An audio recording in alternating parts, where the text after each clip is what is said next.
Okay. Comes your carcass out. Why don't we wait for a couple of seconds for her to get set up, David? Won't take too long. How bad is it like over the shed? Yeah, isn't that true?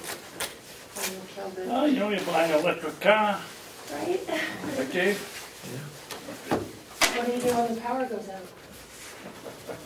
Well, that's when the motor kicks in. Okay, sorry. Okay, I'll call this meeting to order for January 14th, 2015 of the Carroll County Board of Commissioners.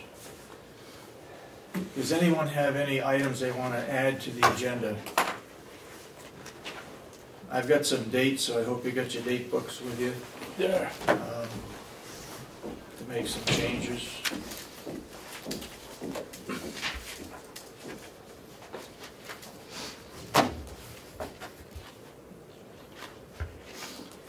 On the 22nd of January, at 9 o'clock, we're meeting at Hale's location at the hotel. We're meeting with the board of directors of the association at 9 o'clock.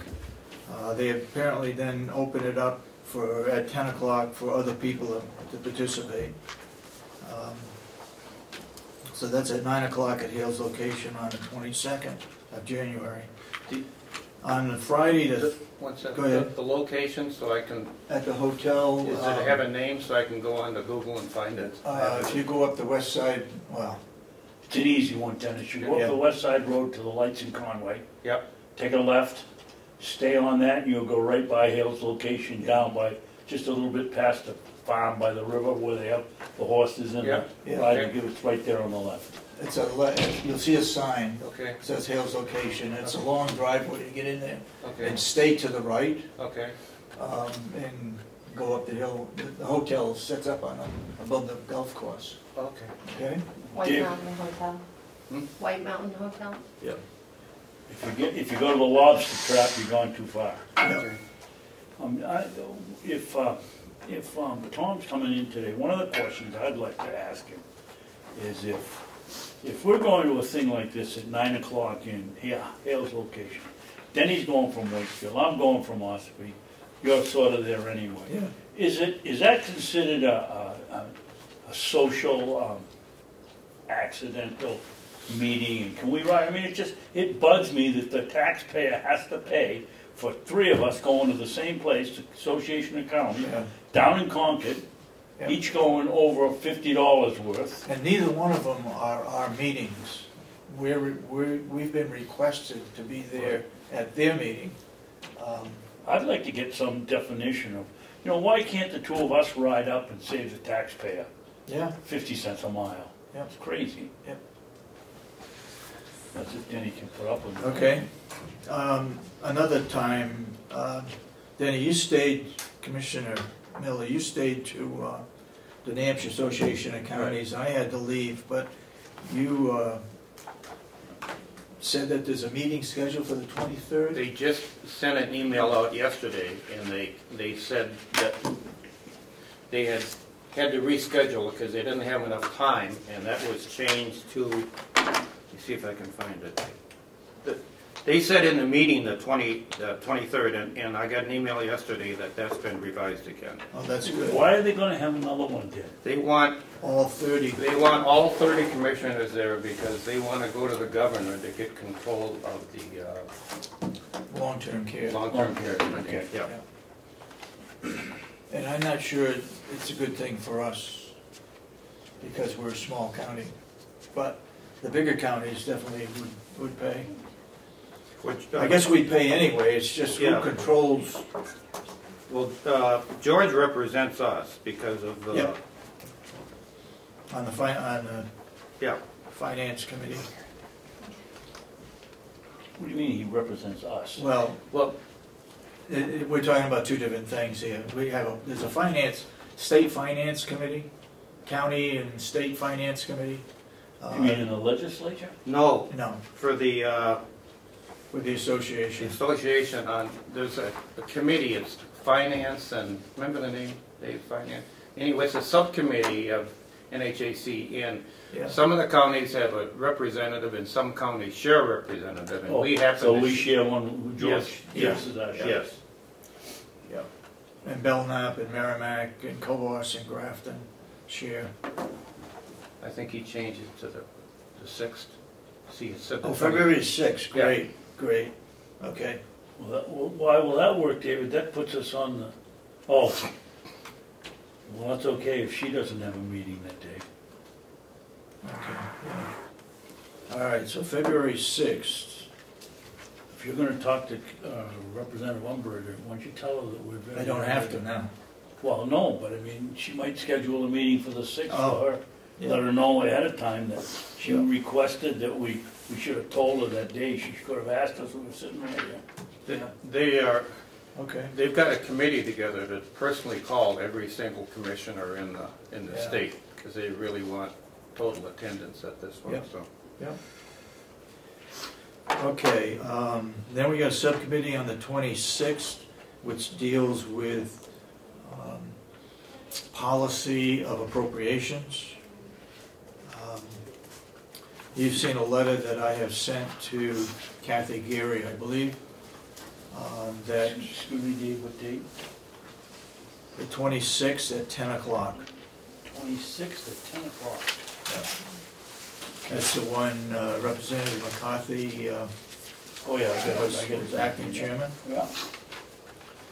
On the 29th, yes, the 29th, which is a Thursday, at 7 o'clock in the evening, we're meeting at the Gibson Center. That is a meeting of the Board of Commissioners to explain the budget to whoever attends. Damon, you gonna give us a little publicity on that? Yeah, I was gonna ask you some questions. That's not the date posted on the website, right? No, Date it's, Monday. we gotta change that. It was scheduled for the 19th, that's Martin Luther King Day, and the Gibson Center is closed for that day, so we changed it to the 29th. Okay, so that's at 6 p.m.? That's at 7 p.m. And can you tell us a little bit about, you know, what people ought to know about the budget this year? I know that there's a big tax increase on the horizon. We don't have any surplus funds. But can you just tell us a little bit about... We're gonna answer any questions they may have. Right, We'll- but if people have we'll no have frame some- of reference. We'll have some handouts, and we'll generally go over the budget. We haven't worked on that yet, but we will between now and then. But we'll have some general handouts that will try to simplify what we're doing, some of the things that that we're looking to do in the future, as well as general operating of the county. Budget is on the website. Yeah, that's right, the budget is on the website. Is there anything in particular that Conway residents would be particularly interested in? Well, Not- I guess from my point of view, and the others can speak for themselves, is that we don't have very many people attending our meetings when we present our budget to the delegation. What members or what people do come are from around this area, and so we're going up north. Hopefully we can get some interest up there of the general public to learn more about the county budget and how we operate. Now, I'll open it up to anybody else that wanted to say anything. Well, I think there ought to be some discussion about what we're gonna do with the old nursing home. The delegation voted down, trying to get the probation office. Maybe we should go out there and have those folks contact their representatives and find out what they want us to do with the building. Okay. Dennis, do you have any, You know, if we Yeah, don't get some direction from the delegation on the old nursing home, my proposal is next fall, I'm gonna put in 2 line items. One is the total amount to rehab it into a office park that we could rent, and the other one is the cost of tearing it down. So we either rehab it or we tear it down. If they say no to both of them, then Mother Nature is going to drop it to the ground someday. But we need a direction, and we keep taking these proposals and they keep shooting us down. And so I think, you know, we either rehab it on a speculation kind of move so we can rent it out, or we tear it down. But we're frustrating ourselves going back and forth because they keep saying no. Yeah. And, you know, I don't think we should accept any more proposals from anybody until we get some direction that they're going to give us some financial support to go in and rehab that building. Because right now, how many times have we met with them and we get, you know, they table it or push it off? I think we're wasting our time. Right. The only thing they told us is that anybody that goes in there would have to pay for the renovation. They don't want any county dollars going into renovating it. Okay. Unless they reverse that, that's their point. That's where they stand. Okay. Oh, one other thing, when you go up to Conway, you might get some heat from the officials of Conway town because of the, apparently you guys were 6 months late with your forms to DRA for the tax rate. Yeah. And then they said, I think off the top of my head, there was 6 or 7 weeks of high stress for them because they have to manage their cash flow and they... It's not all our fault. It's part of the auditors or the financial audit company that provides that information. And we're going to be putting the pressure on him to make sure that that gets done and gets out by the 1st of April. How are we with our audits? Are those all done yet? No. And we're talking about 2010? Excuse me. Go ahead.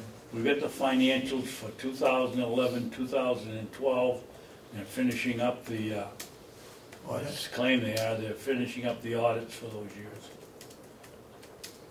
Finishing up for And 2010. they have, For for 11. 2013, they did some sort of a financial statement for the government for the nursing The home. nursing home, yeah.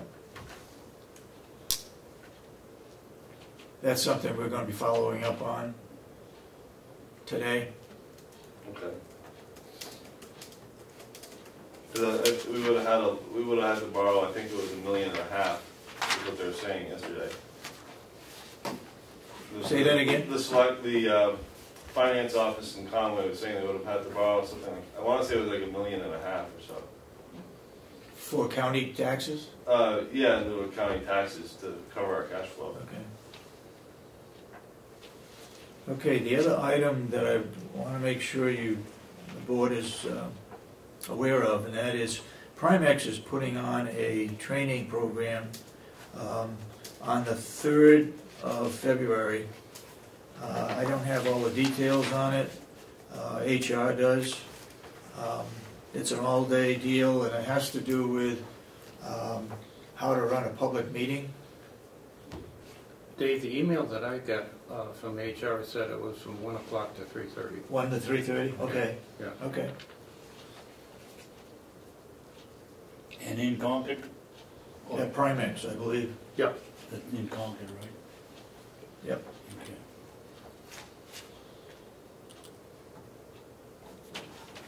Okay, then the next date I've got is February 20th, which would be at 9 a.m. for the delegation to meet.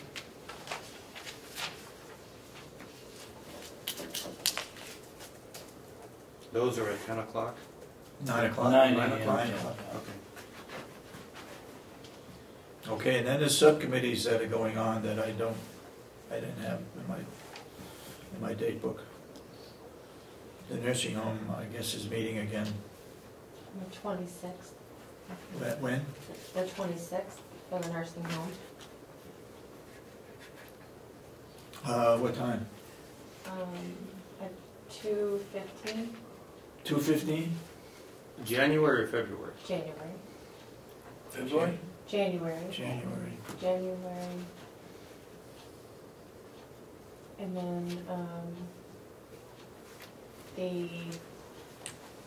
what's today? Okay. You know, I changed my radiation appointments until 3:30 in the afternoon, just because they always meet in the morning, and now they're meeting in the afternoons, and I can't make those. So somebody will have to be there. What time is the Mountain View? 2:15. 2:15, okay, thank you. The jail Is it 10? subcommittee is meeting for the first time Friday, this Friday. I have it down as the 26th. No, I'm sorry, that's McCarthy's. The 16th at 9 AM, Yep, the you're jail. right. You're right.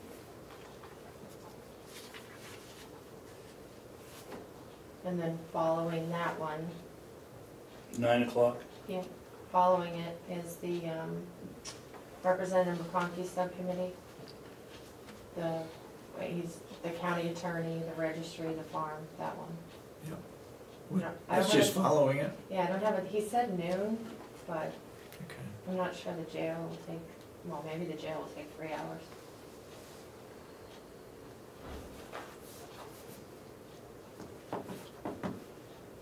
Okay. And then the sheriff dispatch subcommittee is meeting again February 2nd.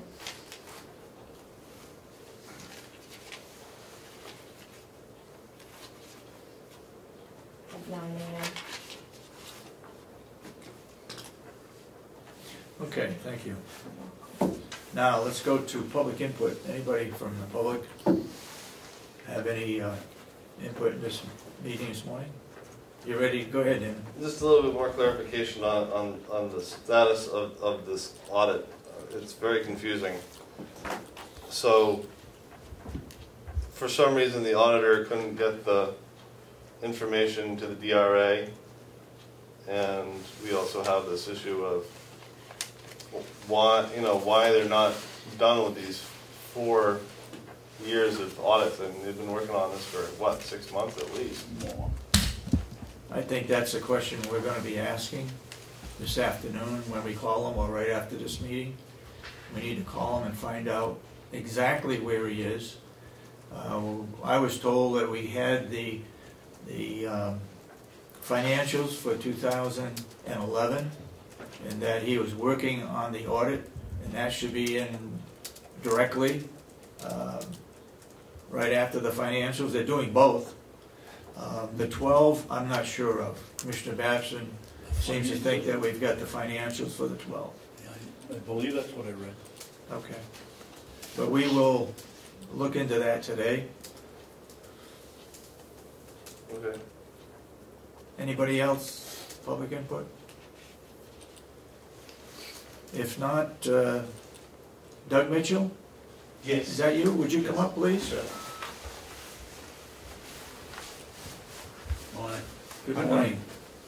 On the agenda this morning for the public, we have an issue where our propane contract is running out the 1st of March, or sometime in the month of March. And we're trying to look at other possibilities, and that's why we've had AmeriGas to come in this morning. We'll have Eastern Propane in, and also Rhines, if we can get back in touch with them. So, you want to, Commissioner Babson, want to talk about? I'd like What to you a little want? bit, yeah. Go ahead.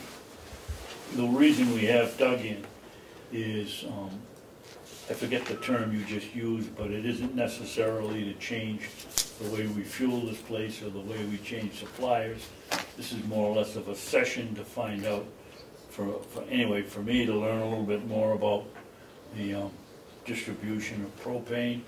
Would we be better off with a fixed price that we buy in maybe August and play that game, or is it a price at the end of the terminal over and above the price at the terminal per gallon? It's just basically an educational session for at least me, because I don't know anything about purchasing propane. And thank you for coming down. Thank you. Very welcome, we appreciate the interest. As far as the contract, you can do a price over the terminal cost or a fixed price, or even possibly some of each. If you go into a fixed price contract, we typically seek a take or pay for a certain amount of gallons, which we purchase on your behalf. It's not a pre-buy that you'd have to pay in advance. We would buy the gallons and bill you on delivery. Typically, what we recommend to folks that are looking for a fixed price is to take 80% or to buy 80% of their annual usage from the prior year. So that way there's really no leftover gallons at the end of the contract that there would be a penalty for if they weren't taken. And I think, Excuse me, Doug. David, can we run this meeting, this discussion as just a Yeah, just to sit give at a a take. coffee table so that we can ask questions I and wish, Mr. Chairman every time? I wish Will was here and perhaps Bob at the Claude Murray, because Will is responsible Yes, please. for requesting the tank to be filled, and Bob Murray is involved in And Bob Murray the too, pellets. please? Yes. sure. That's my fault, I forgot to do it. And what about Jerry from this building? Would you want Jerry as a part of this to see how, No, he doesn't need. No, Jerry doesn't have to, no. okay. While we're waiting, tell me about tank ownership now. Yeah, You know, in a residential environment, or a lot of times, if the tank says AmeriGas on it, Irby's not gonna deliver. What happens in this environment? It's pretty much the same. We cannot deliver to another company's tank without owning that tank. So how If do you we, had the ownership, anybody can deliver to it, as long as it's within code, as long as everything that needs to be up to code has been met, any company can deliver to it. I believe at present, your current supplier owns the equipment. That's correct. right. What do you do in that case? Have you changed others over? Well, that's what would have to be worked on, would be acquiring the equipment from your current provider. A lot of times, in private entities, a lot of times, on a tank that big, the companies actually own the tanks. It's not, I'm not gonna say it's unusual, but it's more of a rarity on these size of tanks that the end user isn't in ownership of the equipment. So this is a little. You say it's a rarity, Doug, In private industry, most often, that we wouldn't own it? right, Okay. That we would own it. that you wouldn't. Typically on a 30,000, something that large, Yeah. the end user owns the equipment. Okay, so we would use it. That's what I thought. Okay, Yeah. okay. okay, so So with your current provider, I would suspect that the fact that they have that equipment on your property, there is some amount being charged on every gallon of gas that you take. So it's almost like a lease, if you will, that they're charging something in the price of the gas for the owner, for that tank to be provided for you for your usage. Excuse me, Doug. Now, would that show, because I usually am the one that signs the checks, it just gives a flat per gallon price. You're saying that? I would think it would be built in. That is built in? I would think so. Okay. I know it would be with us.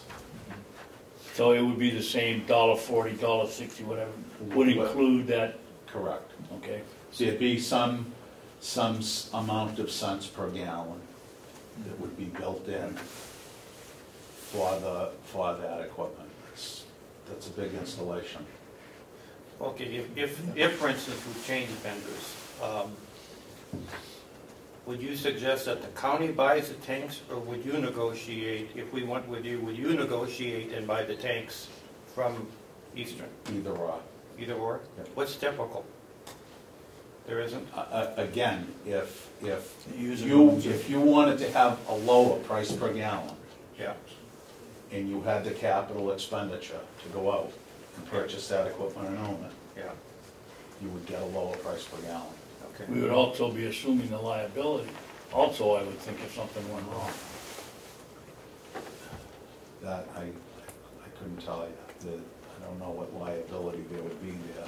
But typically Well, it's if you can't fill the tank we've got out here because somebody else owns it, right, they're doing it for one of two reasons. They either keep you from having the business, or they don't want to be responsible for something that you do wrong because they own the tank.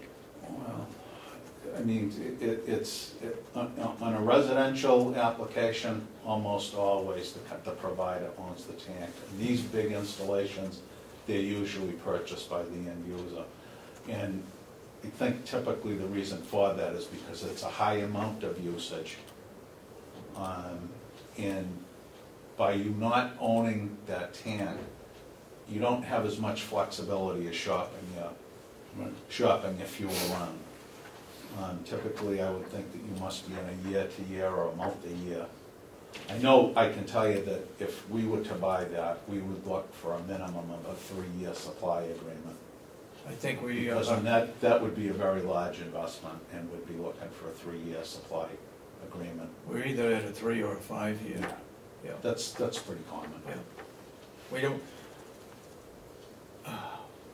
I don't want to let other companies have the advantage of what you would charge us. I'm not quite sure how to do that, unless we went into non-public, or if you've got a price that you, if we're gonna negotiate a price. We don't want other companies to hear what you would offer, so Appreciate that. I think we need to go into non-public if we're gonna do that. Yeah. Well, I think, David, I didn't lead Doug down the path that we were gonna talk about prices. Okay. We're gonna find out what our options are, what happens if, at what date do we have to make a commitment if we were gonna go with a fixed price? June, July, August, and what would we have to do? Give you X amount of dollars up front? Well, we are, I think, a little unique insofar as we don't really have a hard date that we lock fixed prices in. We buy gas on what we call a cost pool, because we're buying for 1,200 locations. So what we typically have is we have a window that opens. And for each location, this facility would be serviced from our Conway district. That would be Excuse me, Doug, when you said 100 and something locations? 1,200. Huh? AmeriGas has 1,200 Are locations. you talking about your own distributing facilities, or are you correct. talking about Correct. the retail customers? Yes. Your Our facilities? facilities. So we're purchasing gas for 1,200 locations. There's a window that opens. Those districts then submit orders against that. The pool closes, and that's the price per gallon, depending on how many customers are looking to purchase fuel at that time. And these open and close 12 months a year. The pricing that we purchase the gas for changes, so there is a cost pool that's open now that's closing today at noontime. They'll buy that fuel. There'll be another pool that opens on Monday, and depending on the market conditions, that price could be a little higher or a little bit lower on the next cost pool. But we're continually buying gas 12 months a year. I know a lot of companies basically have to have all of their fixed price contracts done by basically a hard date, because they buy all of their fixed price gas at one time for the whole year. We don't do that. We're purchasing gas 12 months a year. So there really is no hard date that you have to commit to us if you wanted a fixed price. Now, if, let's say we buy at a fixed price, and we see the same kind of thing happening in propane that's happened to gasoline, do we have any downside protection? Can we buy downside protection if the market really drops? We don't offer it. We don't. We don't offer insurance for for downside, for downward movement in the market. Typically, and that's why, we're buying 12 months a year. So there's a couple of ways you can do it. You can say, well, you're using 200,000 gallons, you take 80%, you can buy 160,000 all at once. Or you can chop that up into 40,000 gallon increments and do 4 contracts over the year that, you'd buy 40, you keep watching the market, the price drops down, you can buy another 40. So if the market is going down, you can actually be averaging yourself down as the year goes along. On the other hand, if it goes the other way, like it did last year, certainly the advantage would be to have all your gallons committed to at one time. I mean, what we're seeing right now is a little bit of an aberration. We don't see this very often, but it's a good thing. And you'll see the prices that you're seeing in oil and whatnot reflected in propane. It just takes a little bit longer to work that through the system. So propane is going down right now. Sure. So your company wouldn't want to negotiate a fixed price at the level that we're at right now? It wouldn't matter to us because we're gonna buy that gas. We don't speculate and take orders and then not buy the gas. If we had a price per gallon that we agreed on, we would go into the market and buy that gas on a contract. We don't speculate. So you're buying a futures contract in effect? We buy the gas. Okay. At that price on that day that we purchase it. So there's no chance that, 6 months down the road that gas is gonna be 10, 12, 14, 20 cents and we don't have the gas. We bought the gas on the day that you signed the contract. Okay. Now, if we go to a contract with the end of the pipeline, whatever, you have a term for it that I forget. The terminal. At the terminal. Sure. That isn't what is in our contract now, but it's the terminal. Okay. Do you, on your invoice, show us what your terminal cost is, plus what we're paying a gallon? Sure, yes. If that's the type of contract you had, we would do that. What we would have with you would be a fixed markup per gallon delivered to your facility here. So it would be the terminal price plus X amount of cents per gallon. And that.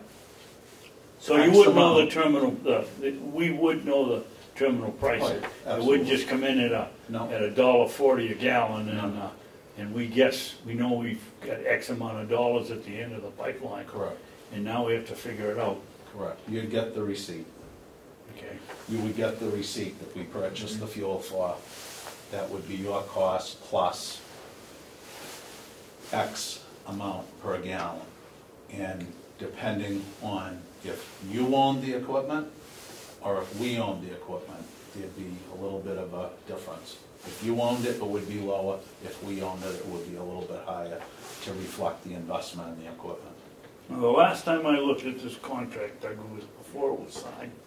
And I went in, I won't tell you where I went, but they showed me the Selkirk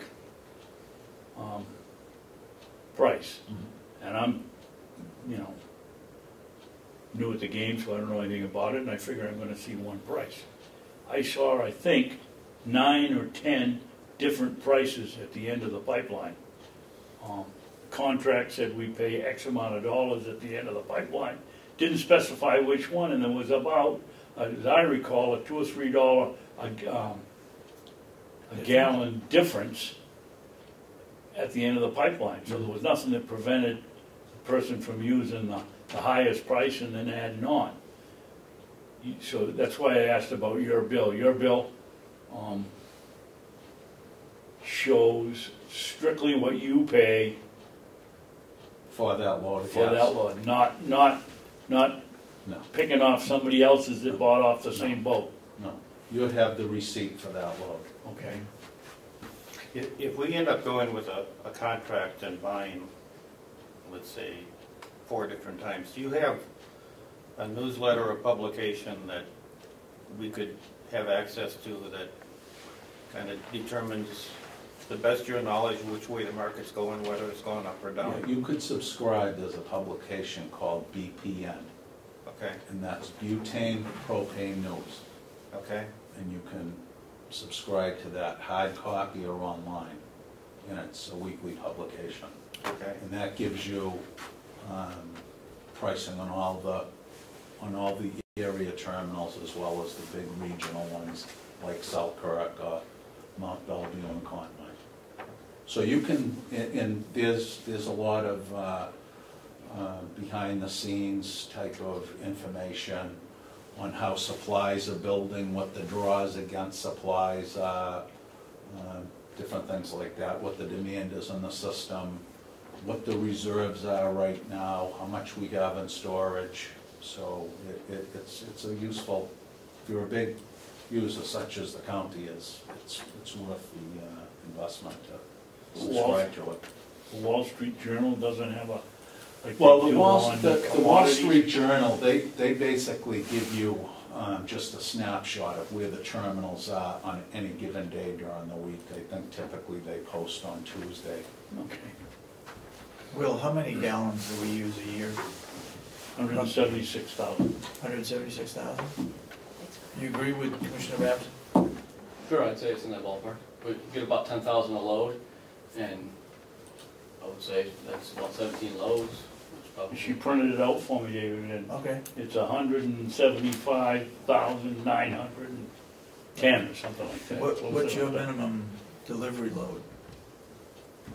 For 30,000, we'd be bringing in transport loads, 9,000 to 10,000 gallons at a load. At a time? Sure.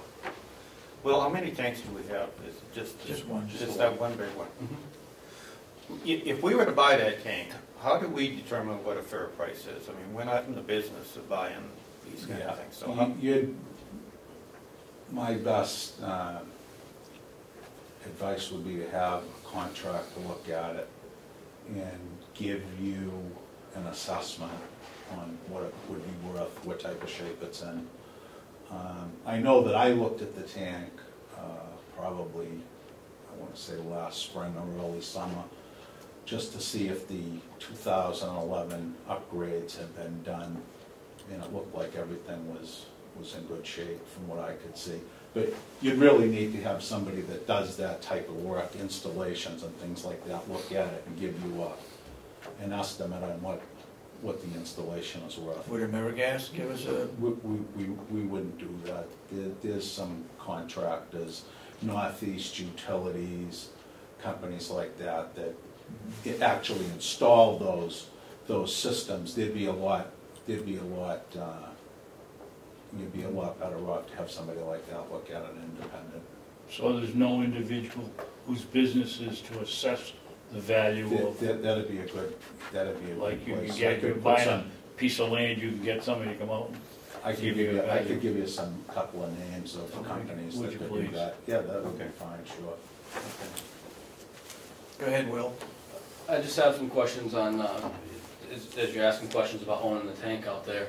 If we own the tank, then is it our responsibility for servicing things out there, or does AmeriGas, and or what type of servicing does AmeriGas do? Well, if we own the tank installation and whatnot, the vaporizers, then the upkeep and everyday general maintenance would be our responsibility. If county owned the equipment, then it would be either maintained by us at a charge under a contract, or again, you can contract with independent third-party folks to keep you in compliance and, evaluate it, do any periodic maintenance that has to be done. So if you guys do the maintenance, what other types of facilities to this nature do you guys, in this area, do you guys maintain? Quite a lot, Yeah, just, locally in this area? oh yeah. We have, right where you are, you're basically in the confluence between the Conway, Laconia, Portsmouth, and Lewiston Main districts. You're basically right in the middle of it. And, you know, we have 4 operating companies that doing business in that area. So if we had a power outage or something at the local office up here in Conway, you'd be taken care of by Laconia, or by Portsmouth, or by Lewiston. So, It could be a different service guy every time then? or you could have a different guy. Well, why did you say there was only one tank? The sheriff's department has a tank. Doesn't don't you guys have a small tank for your grill, or does that come off? Well, we have a small tank for our grill, yeah, but it's, Well, you want to know how many other tanks, so. Well, when you say small, are you talking 1,000, or are you talking 500, or? I can carry it with my hand, it's Oh, probably. that's a real small. Yeah. Yeah. But we do have, you correct, the sheriff's department has a smaller one down there, and then we have a smaller one up at the, on the mountain for the Yeah. water treatment, that runs the generator up there. So that's the two, but they're smaller ones. As far as big ones, we just have the one. Does Eastern own the 2 smaller tanks also? I'm not sure if they own them. I know they fill them generally. I know at least I can't speak for the sheriff's department. I think that's Eastern also, but I know the water department they do. They bring up a small, what they refer to as the bobtail truck. Okay. Usually once a year. In the fall time, they go up and top it off for us. So we'd be buying the large tank then, and the 2 smaller ones, because obviously what you're saying is Eastern's not going to fill it unless they own the tank, is that correct? These smaller ones? Unless you already do. Okay. Could you find out, Will, if we own those smaller ones? Okay. Now, when a customer is buying 175,000 gallons like this, is it most typical to have a fixed price, or does it vary all over? It really does. Okay. What are some of the criteria we would look at if we're going to decide which way to go? How much we use in the high usage time versus the low usage time? Exactly. What, in Commissioner Miller's question, to go further, I mean, we don't have the skill to gamble on this thing, and we'd like to make sure we've purchased it in the most efficient way. How do we do that? Typically, on a typical winter, if you have a 12-month a year use, okay, which you folks do with your facilities, a lot of companies would buy their winter gallons typically during the summertime, so they have a fixed price. They know they're not going to pay any more for the fuel than what's in that contract, say, for the heating season between October and April. So you'd have that at a fixed price. And then they go on a terminal plus price for the summer. This year, people that bought all of their gallons in the summer months, I think are probably at a little bit of a disadvantage because the market has gone down, which you don't see very often in the winter months, with the price of fuel going down, dropping down below where it is in the summertime. It's always a gamble. Exactly. Yeah. Why do we see such a spread? Last year, I believe it was somewhere between the high and the low was like $2.10 a gallon was the high, and $1.19 was the low. Why is there such a spread? Last year, there were a number of factors that basically created a perfect storm for supply. In this part of the country, we get a lot of our gas comes from Canada by rail, and because of the just tremendous amount of snow that we had last year, those rail shipments were delayed by weeks and weeks, sometimes a month at a time. and it created a shortage. So any company that was in the business was basically buying spot fuel wherever they could. Okay. We had fuel being trucked into us in 10,000 gallon loads from Ohio, down in the Carolinas, Pennsylvania, just to keep up with the demand. And of course, there's a higher expense to doing that. And with the imports that were coming in by ship, when those people that own that product know that there's a shortage, they're not going to give the product away that they have. So we were even paying a premium for it at the local terminals. And we had, and to top that off, we just had a viciously cold winter last year. I mean, it got cold last fall and it stayed cold. But Doug, that leads to another interesting question. If you're working your price at the end of the pipeline or whatever it is, if you've got it coming in, if you get maritime service and you get trucking service, which one do you use, or do you average it for the day? How does that work out? We use it all because we're a very large provider, so we basically have to buy gas everywhere. I understand that, but I said, how do you calculate your end of the pipeline use in order to add on 15, 20, 25 cents a gallon or whatever you're going to do? If you're getting your shipment from 3 or 4 different wherever sources. the loads come from. I mean, typically if you have a transport account like yourselves, your gas would be coming from one location. You'd probably be coming from like South Portland. We have a rail terminal in South Portland. So they would dispatch a 10,000 gallon tanker to South Portland that would load there and deliver the gas directly here, and that's where you would be priced over. Go ahead, Will. Just, sorry, I keep asking questions about service things because I think it's really important. That's why we're here. If something goes wrong out there, my phone's the one that's ringing. Sure. So if, in trying to help with the commissioners of these different prices, so now different scenarios, if you guys own the tank, you're going to charge us more per gallon than if we own the tank, correct?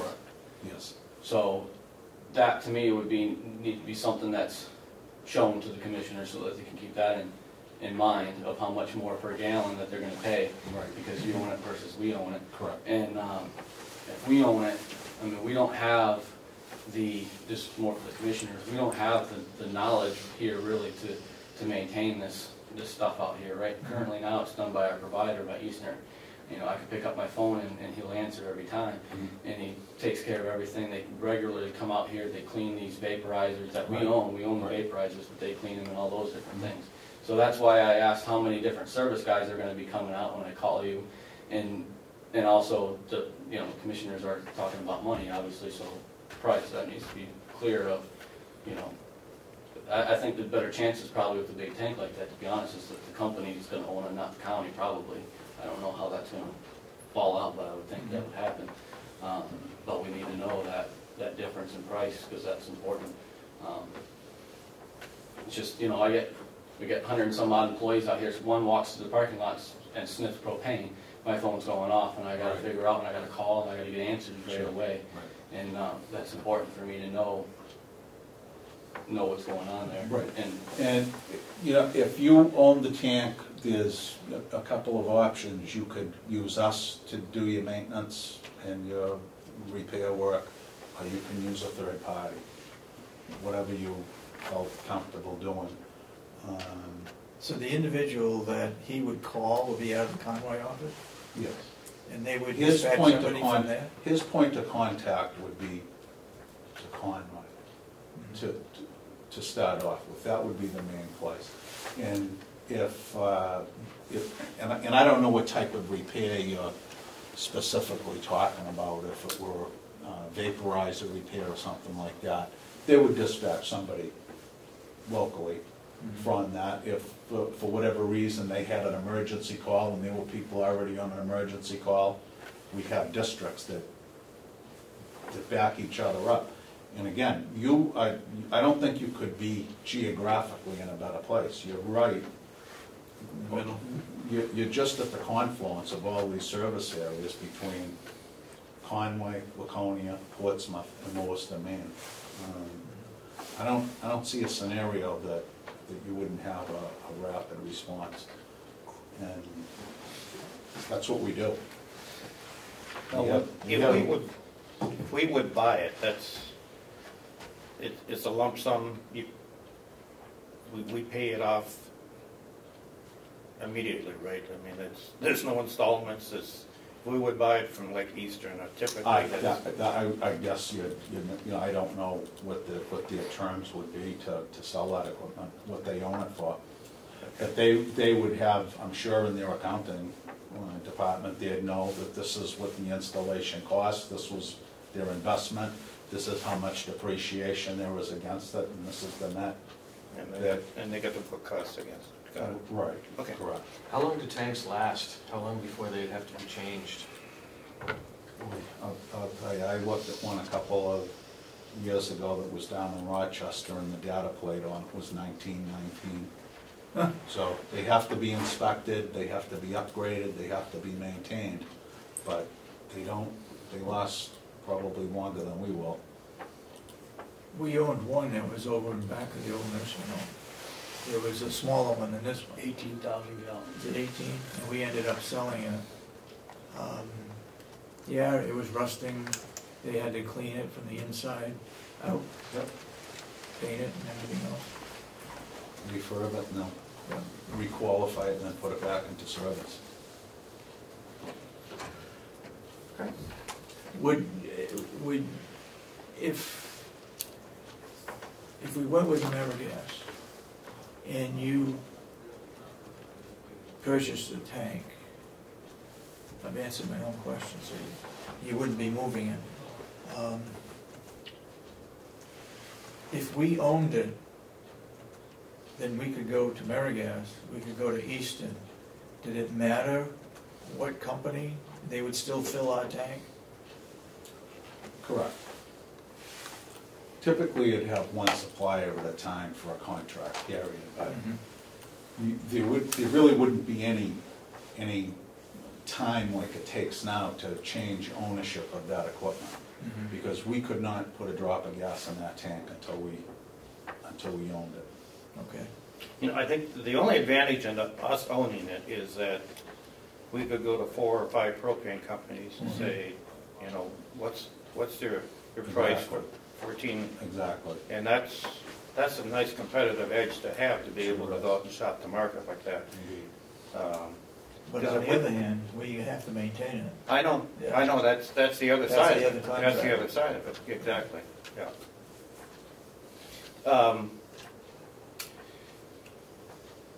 How much variation is it in the, I know you can't answer this, but like if we went to 5 different propane companies and said, really sharpen your pencil, we own this tank, what's the biggest variation we're going to get? Maybe 10 cents, 15 cents? How much would it really vary? Well, this is the way that we would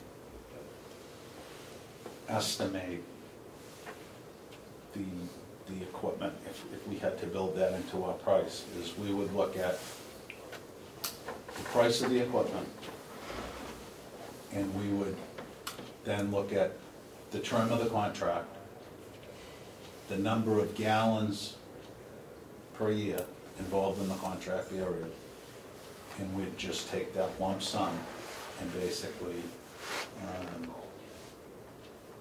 get a price per gallon. Could be, I don't know what, it could be 4, 10, 12 cents a gallon, whatever it is, and we add that to the fuel price per gallon, and part of that is just for the equipment, for providing the equipment to you. Now, would that be a fixed price for 3 years? Yes. It would be. That price per gallon would not change over if we had a 3-year contract, it'd be a fixed price per gallon for 3 years. And then the cost of the fuel is the only variation, and that goes up and down, right? Okay. I think Denny's question was, and correct me, Den, if I'm wrong. Yeah, I think he was trying to find out if we went to four or five different suppliers, what would the average difference be on a per gallon basis, so we could figure out whether we're better off owning it and then paying for the service, or whether we're better off letting somebody else own it? Wasn't that what you were Yeah. after, Denny? I know you can't answer the It's question. without knowing It's a what tough- that tank is worth, it's just No, speculating. no, I'm saying, No, no. no, we buy the tank.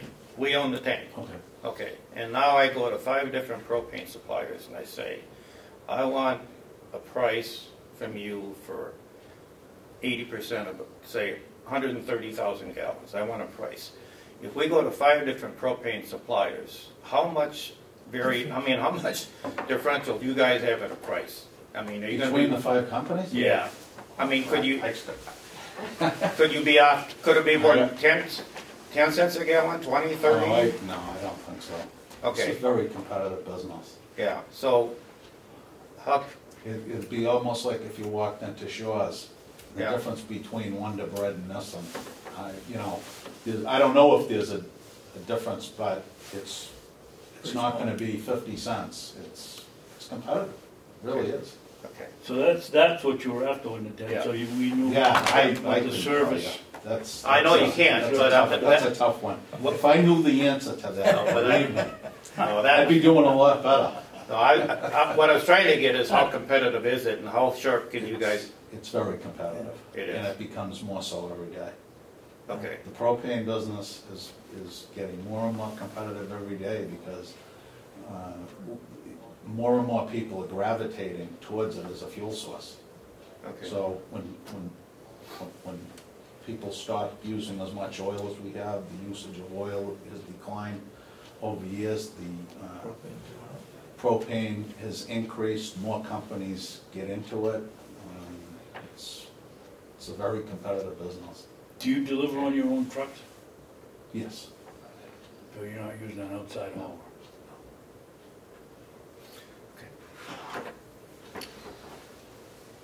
Okay, anybody got any No, I think this is. Any questions out here? Bill, you get all yours answered? Right now? From this gentleman, I think we got someone coming up in the, later on. No. correct? Not No? today, No. Oh, not next, today. next week. Oh, okay. Well, then I'll save those questions for next week. Appreciate it, though. Thank you All set? for coming. Okay, if we could get those, you said you had, I have a couple of companies numbers and names that I would can get to David give it, Yeah. okay. to give you an evaluation on that equipment. Okay, Doug, thank you very, very much for Yeah. coming Yeah. in here We appreciate the interest. and Okay. educating us, or Thank you. educating me anyway. thank you. Thanks very much. Thank you.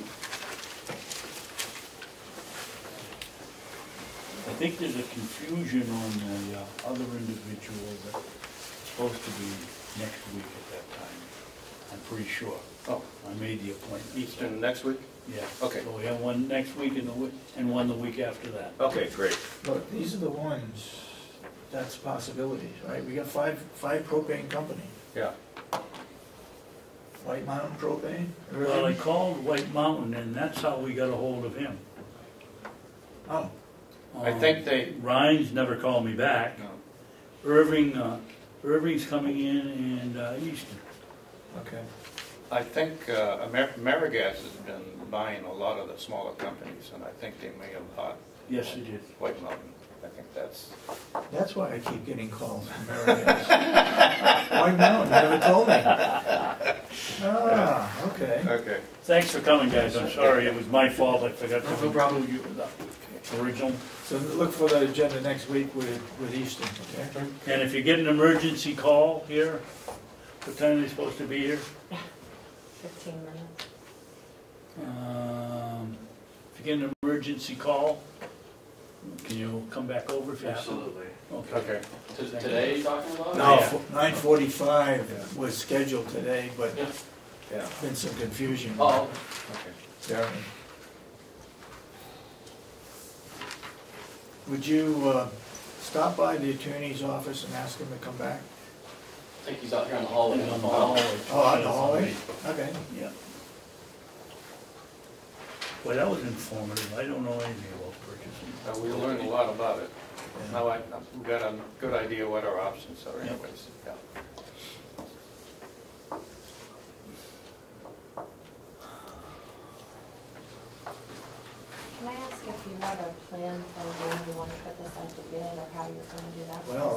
It's due in March, so we better do it. We're gonna do it soon, but that's why you're here, to find out whether we're gonna go out for a fixed price or Yeah.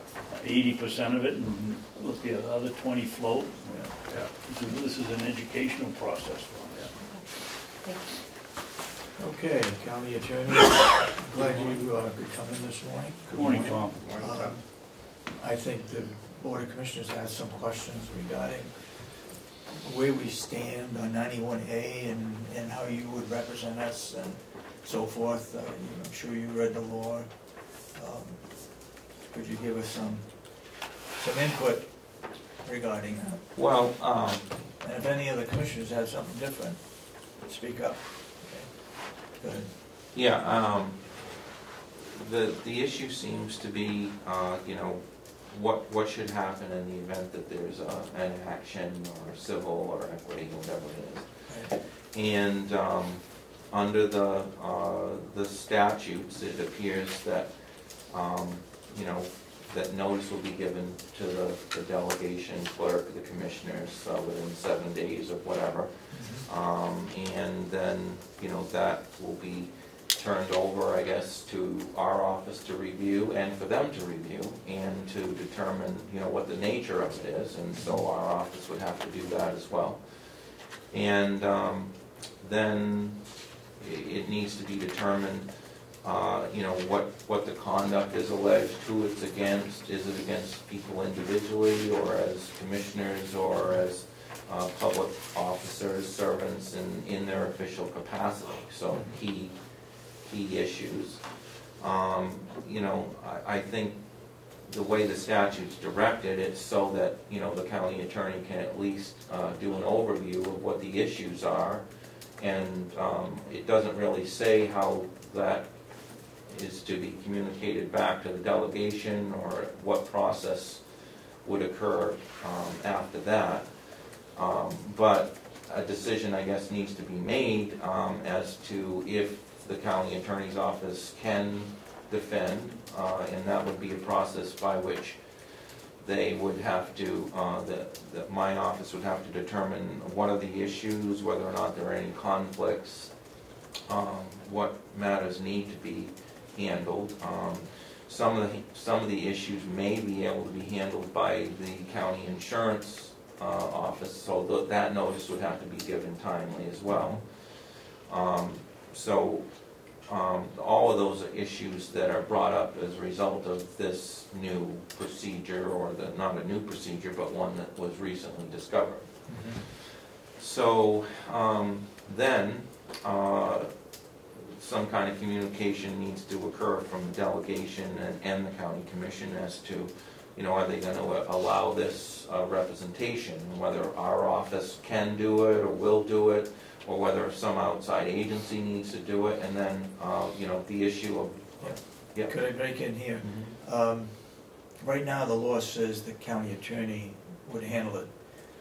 If the county attorney decides that the county attorney cannot handle it, so you would be making that decision, not us. I mean, either you can do it or you can't do it, right? Right. And then what happens is you go out to somebody privately. Do you select that private, or do we, if it's against the commissioner, do we work with you in selecting that, or do you decide that? Well, the statutes in certain of these actions allows that if the person doesn't want who is selected by the county, then they can have their own at their own expense. Right. That's one option. The other option is whether or not the insurer will defend, and then of course there isn't much option. Either you have them defend or you pay for it yourself. And then thirdly, there's the issue of the appropriations for this, because it's unappropriated funds. But the statute gives that latitude to the delegation to find it from other sources and therefore then appropriate or make it allowable. You forgot the fourth option, which is if you can't do it and don't want to do it, the outside source that does it.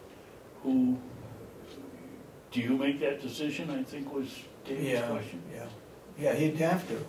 I mean, Well, as a county attorney, would know whether you could handle the case or not after an initial investigation. Then what I was asking was, would you select the outside attorney, or would you, and if it was against the commissioner, the commissioners would, with you, select that outside attorney? Well, I think, you know, it would be a decision that would have to be discussed, you know, naturally. Okay. I mean, because every suit, action is different, and, you know, this is not anticipated, that, you know, the county attorney's office is going to handle all civil matters. We've had a variety of different suits, actions over the past that could be, you know, very expensive. And so, and we have to do it as economically as possible, and so therefore, each decision, it may not be an issue of whether or not I want to do it, it's whether I can do it, or our staff can do it. I mean, we might be in the middle of something and not appropriate it or plan for and can't do it. I mean, there's been times when we have done it in the past, and we've assisted, and, you know, we just do what we can do.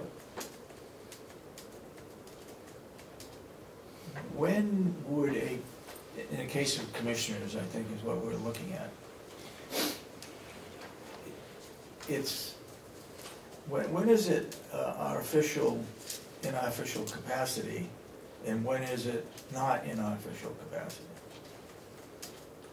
I don't know if you understand the question. I don't know if I understand it either. That depends on, I mean, everybody who brings a certain action can phrase it or word it in a certain manner, so that becomes an issue of fact of whether or not it is or it isn't in your official capacity. But I mean, the act itself and the standard of review is whether or not, you know, did you act you know, wanton in the right to know, it even expands that frivolous or bad faith, or, you know, if you acted in any of those capacities, then that could, you know, expose yourself to liability or fine as provided for by statute. How, Tom, can it be both? Both. How can we be accused of being wanton and whatever the word is? Bad faith. Huh? Bad faith? Well, no, it's wanton and reckless, I guess. As a board. Yeah. And then be also reckless and in our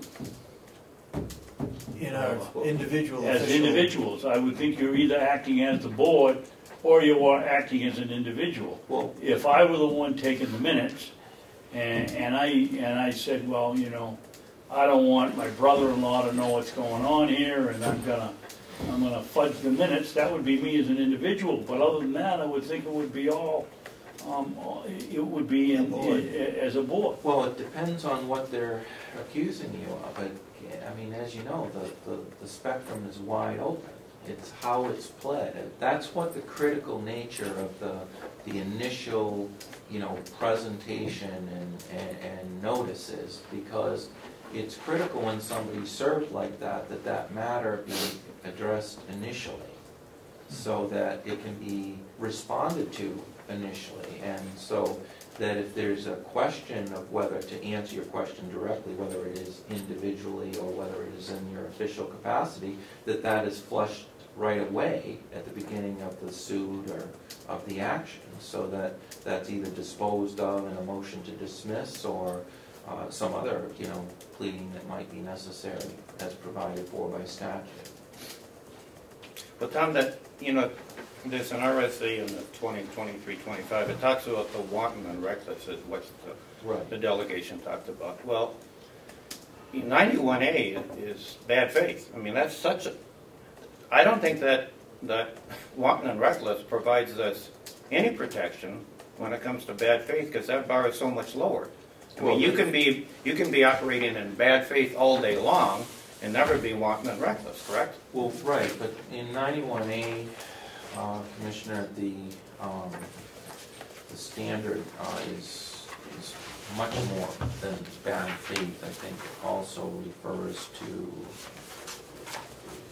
But that is one of the, Oh, it's one of them, but it also includes some of the more common things when we look at attorney's fees and, or when a judge in a court looks at attorney's fees, then they will expand it with some other wording, such as, I'm just gonna try and remember what they said, but like frivolous, I thought I had it right here, but let me just see if I can find it.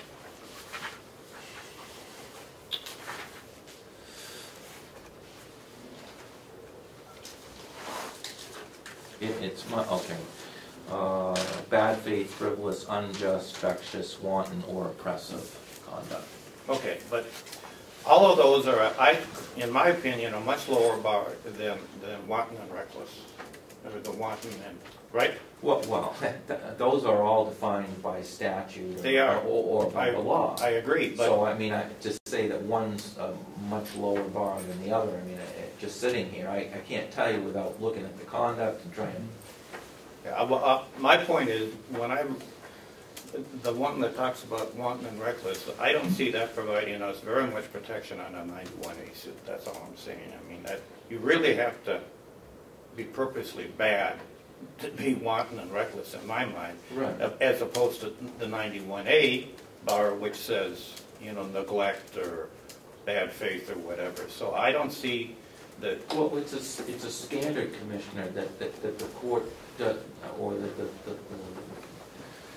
that the law doesn't want to provide for. It's a standard that you're acting outside of your. I mean, commissioners and servants shouldn't be acting in any of those manners. I mean, any Agreed. of those manners. Agreed. So then that's where the line is drawn. Right. But it's not as it's not so slight that you just make a little mistake. I mean, it's not I mean, as long as you're trying to do a good job and you follow the rules. So I mean, the biggest thing is that everyone should know exactly what's expected of each and every servant or commissioner or their role, and the full knowledge of the 91A rule. Does that include the 80 instances of case law that, 91A, you start reading the case law. Well, not every case law, but, there are general guidelines by the New Hampshire Municipal Association, and I think they go under another name now, a government center or however it is. Yeah. But,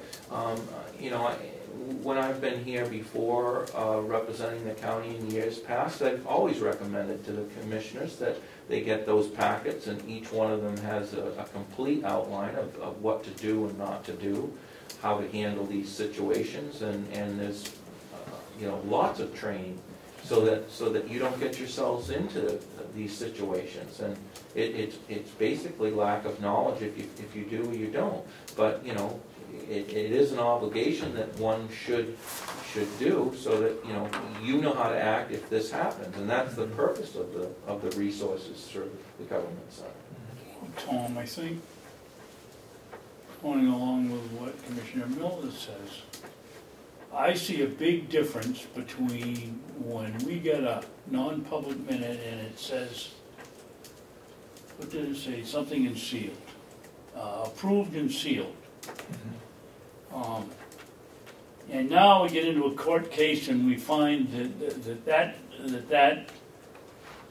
doesn't meet the standard. There's nothing in anything I've read that tells you exactly what you have to do in order to meet the standard of approved and sealed. Obviously somebody voted on it. If you have a vote, a roll call vote, you got 3 members of the board, you don't have to be president or the chairman of the Board of Trustees at Harvard to know if it's 3-0 how everybody voted.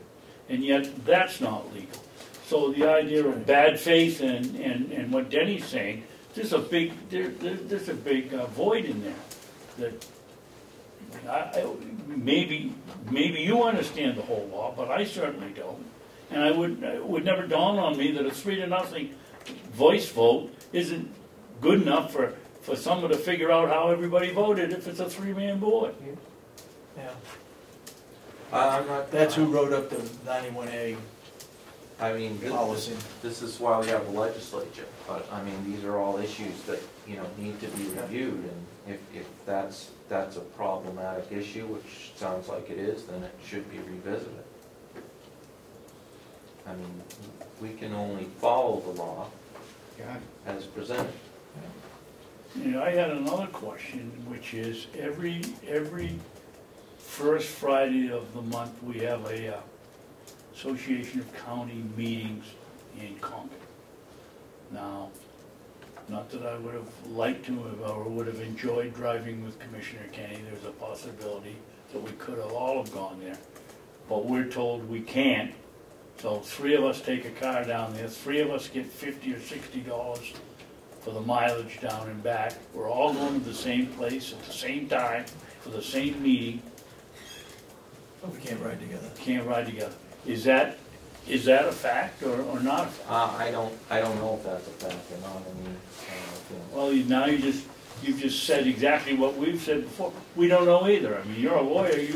I don't expect you to know it all, but you know, how do you expect us to know? I mean, it's you know, I mean, if you don't discuss anything except other matters, I mean, is that a meeting? You know, I mean, I'd have to do a little. Riding in a car might be different than a social event where we would appear at a social event not having any agenda or anything to talk about. Right. But if we do go, it's supposed to be posted.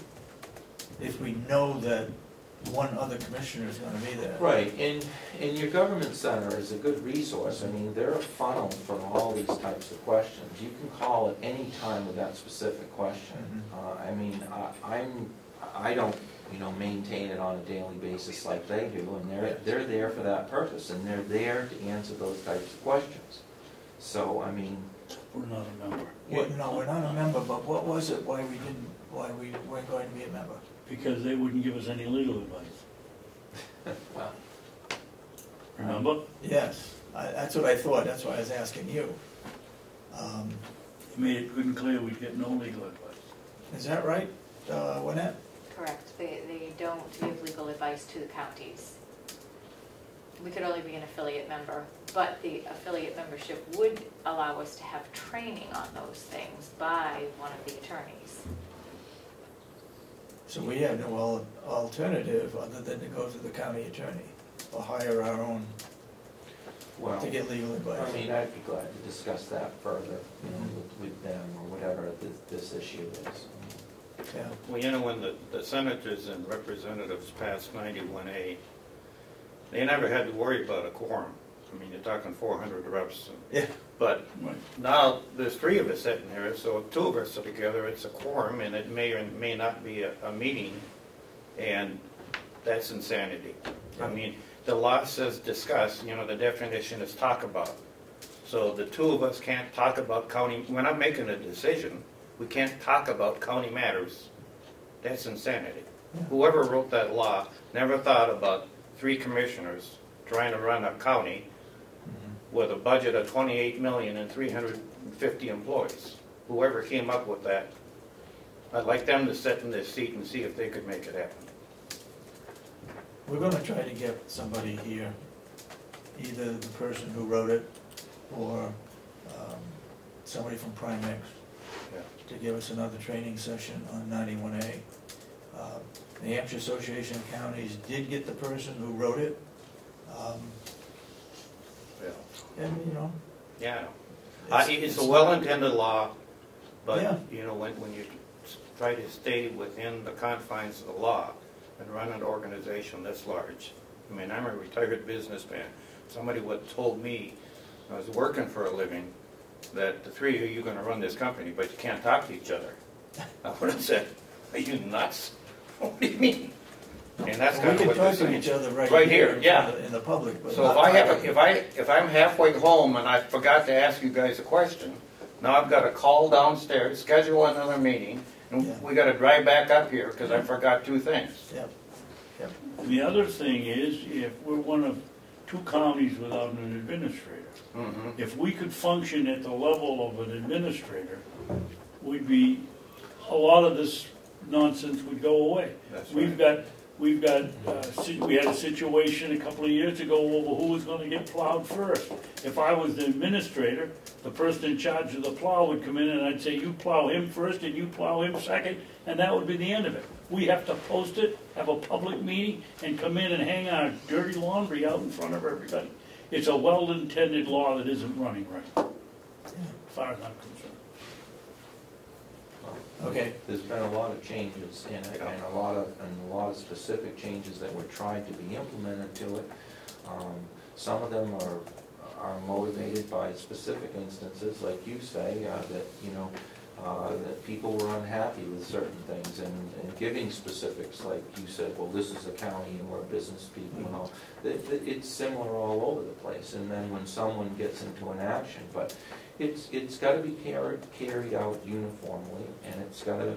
I mean, it's as you know, a matter of the Attorney General's office. We've seen it in the newspaper when certain communications are given, and what type of communications, and when lawyers are involved, or meetings, and it's all about public records and access, and it gets into people's rights. There are issues that we deal with on a daily basis concerning, what are public records, what are not public records, what are protected by statute. Could you do a little research and find out what we can charge a page if somebody wants to get some documentation out of our office, what we can charge for per page, and can we charge labor also, because it takes time for somebody in our office to go and look for this information, plus photocopy it and so forth. I understand there's a bill in Concord that would not allow any labor cost involved in a 91A suit to put together these documents that's required. Could you check that out to find out under 91A as to what we could charge and what we can't charge? Well, like I say, a lot of those questions are answered by the government center. They keep it up. I mean, I've answered that question for municipalities and different municipalities as it is available. I haven't done it probably in 10 years. Yeah. But we came up with a schedule and what was allowable at the time, and we got guidance from based upon the information and what had been collected on that issue. But it's usually readily available so that you don't have to expend lots of sums and stuff, what you can charge. Is another question I had, is there any point whereby somebody keeps throwing out these 91A requests continually, I mean, just to stifle our operation, that we can't function? Supposedly, we're supposed to answer those 91As within a certain period of time.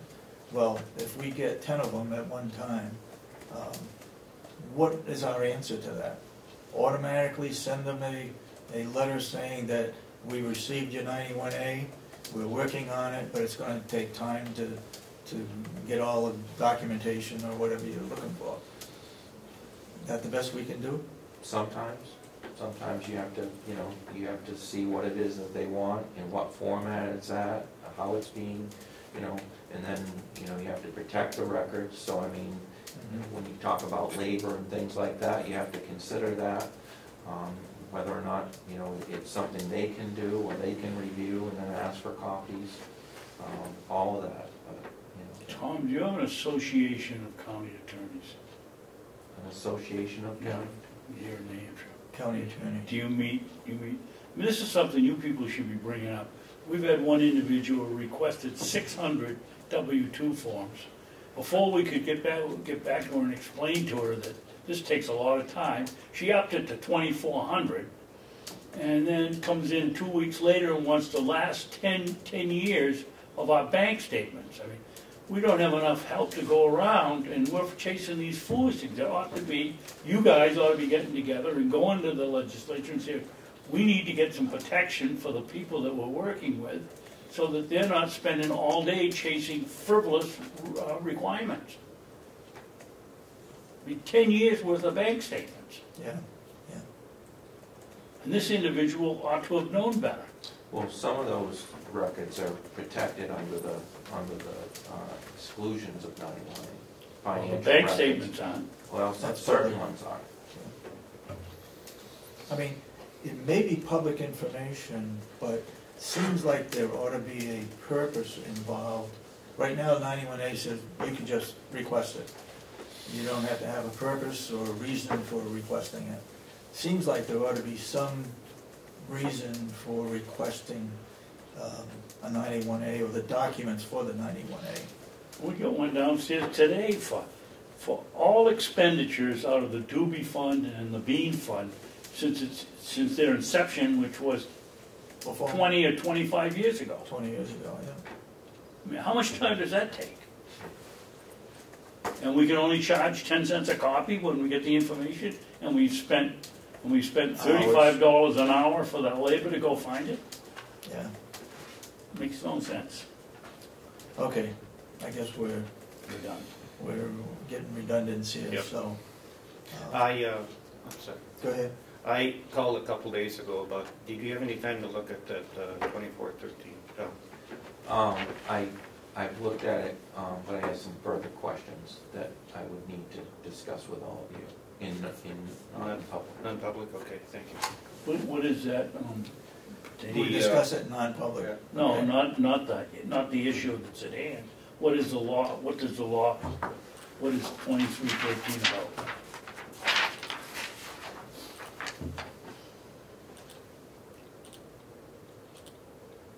Okay, Tom, have you got anything for us? How's your operation running over there? Well, it's only been a few days. Few days. Seems to be. Tom is our county attorney, our present county attorney, is one department head that has put together a manual for his personnel and how the Department of County Attorney runs. We need that from other departments as well, but that was done during your term 3 years ago. And I'm assuming that's in effect and it's being carried out. Yeah, I was asking HR if it was still available because it did come through the commission and everyone approved it, so I was just gonna reinstate it if that was all right with the board. I think we need to do that, because I know we've known about it, whether we officially approved it, whether that needs to be done. Find that out, would you? Yep. Yeah, I think we've done it before, but of course it's a new administration and I don't think it was followed in the last one. Okay. Okay, that's, But if that's all right with you, Yes. I mean, I've given Yep. I think it's the exact same one, which was all right at that time. yep. So is that Okay. something that you wanted to Let's, I'll take a look at it and we'll put it on an agenda. Okay. on our agenda, okay, yeah. A week or, next week or the week after, to make sure. I would it's suggest, adopted. I know I've got my copy, I'm sure Commissioner Miller doesn't have one being Yeah, new. I need So that. if you get us 3 Yeah. new copies of that before we meet, Yep. to discuss it, would be Definitely. great. Okay, thank you, Tom. All right, thank you.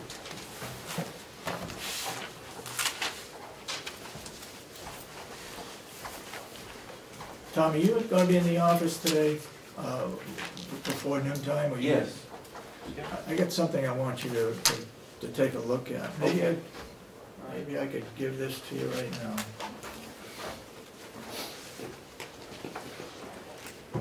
This is in regards to Hale's location and a tuition agreement. Okay. At what point in time, I've read it 3 or 4 times, and I'm still not clear as to how much notice we have to give them. Is it after 7 years? I know it's a 10-year term contract, which is coming up. And it says we're obligated for 7 years, and then in the last 3 years, we can opt out, or whatever. Just take a look at how Hale's location, or we as the school board, could opt out of the tuition agreement with the Conway School District. Okay. That's the 208, that's the up-to-date 208 contract, Okay, okay? all right. Thank you.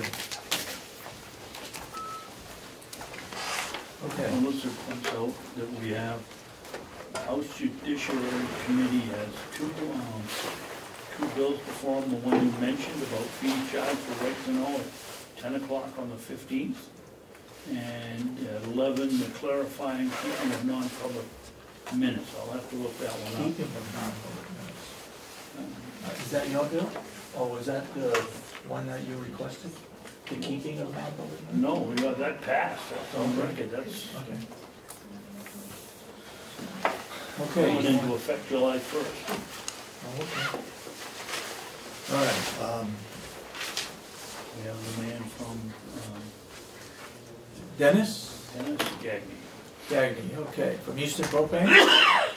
Yep. Yes. Come right up.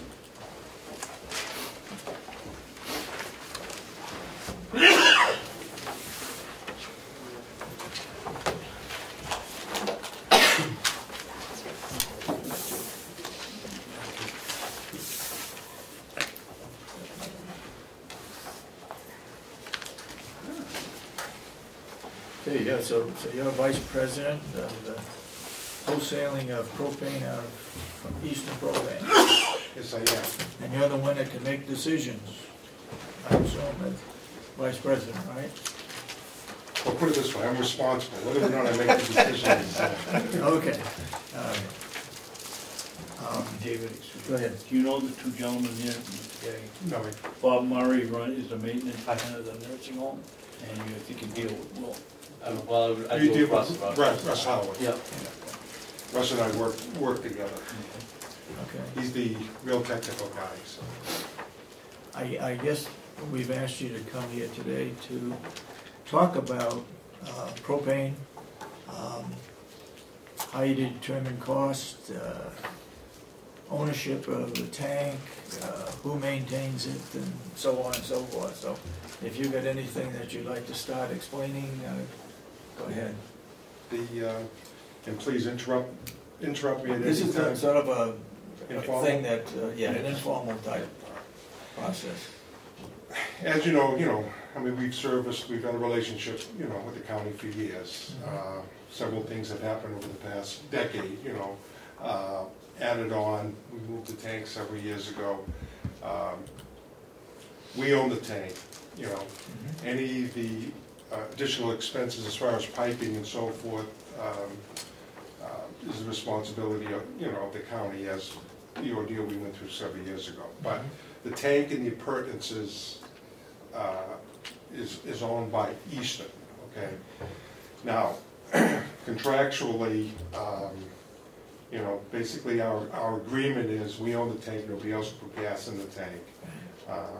And at times like this, if we need to discuss things as far as terms of contract, as far as supply, we're open to do that. Now, if the county decided that they wanted to purchase the tank, okay, we would come up, with the price. I'll give you a ballpark figure of what, the value might be today. Well, I asked you for that when I called you, Dennis.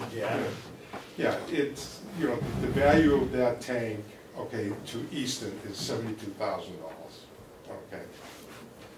And one of the things with propane tanks is they do not deteriorate as long as they maintain as far as, and when I say deteriorate, they don't corrode from the inside out. Propane's a non-hazardous, and it's not a corrosive gas, so the interior, once we put gas in that tank will last for eternity relative to being on the inside. Even though it's filled, not filled to the top? Like a car, like a gas tank in a car? Yeah, and the reason is it's a stored pressurized vessel. Okay, so once you take the air out of the tank, that's it. As long as the atmosphere it's never subject to any atmospheric conditions, okay, you can't get water or moisture in the tank. And like I said, propane is not a corrosive. So having said that, okay, to us and to most gas companies, a tank, whether it's brand new or 40 years old, is just as usable, okay? The idea is to keep the outside, in proper, as far as painting and so forth and so on. So we own the tank and what we call the appurtenances on the tank, which is all the internal valves, relief valves, stuff like that. That's the packaged, tank. County owns everything else, all the piping, the vaporizers. So part of this, part of Eastern service to the county and most of our customers, that's the type of company, we adhere to as far as the type of customers we service. If you do need service, most of that service is chargeable and billable. If these gentlemen, something happens, or you want something installed, we need to maintain our vaporizer, you're going to get charged for that. The only thing we really don't charge you for is we will do periodic stop-bys. Our industrial crew, whether it be Russ or somebody that works with him, will stop by here periodically just to make sure everything's running, okay? Sometimes storms, wind, whatever the case may be. Most of those you do not get charged for, unless we physically have to do service. We have to start changing parts or something along those lines. So, from the tank perspective, okay, the county has a right to purchase that tank, okay?